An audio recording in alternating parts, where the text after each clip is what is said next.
म हेर्छु खोज्न परिवारको हाँसो खुसी कुल्चिन्छु त्यो स्वार्थ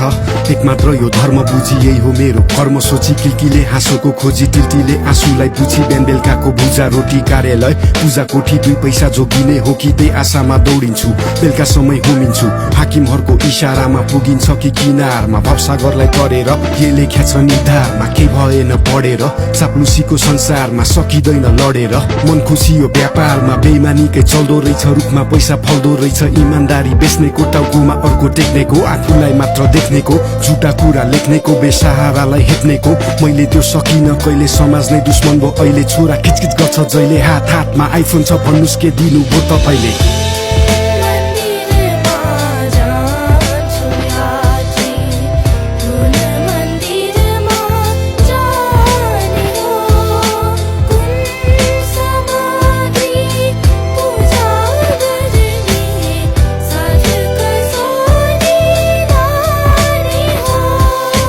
छिमेकीको घरमा नयाँ कम्प्युटर ल्याएको छ रे सधैँ घरमा ककटेल पार्टी ठुलो सचिव भएको रे घोर्लेको पकेटमा हात्ती महँगो घडी लाको रे हजुरबाको फुल्छ छाती भ्रष्टाचारी भएकोले छोरा मेरो बिलौना गर्छ बाइसाइकल चाहिँ चाहियो रे छोरीलाई खेलौना छैन बार्बी डल ल्याइदेऊ रे कहाँबाट ल्याउनु छोरी देशको सेवा गर्दैछु होइन म त्यो घुसखोरी बल्ल पेट भर्दैछु दिनदिनै म मर्दैछु औला मुख जोड्दा जोड्दै बिन्ती है म गर्दैछु हाम्रो दिन नि औला कतै नानु तिमी नरुनु है अर्को महिना किनिदिन्छु नि न्याउरो चाहिँ नहुनु है यसपालि चाहिँ ऋणी हुन्छु बुढी मलाई माफी देऊ चाँडै बाला झिकिदिन्छु तिमी नै त साथी हौ नरिसाउ किन दुखी हुन्छौ नानी बा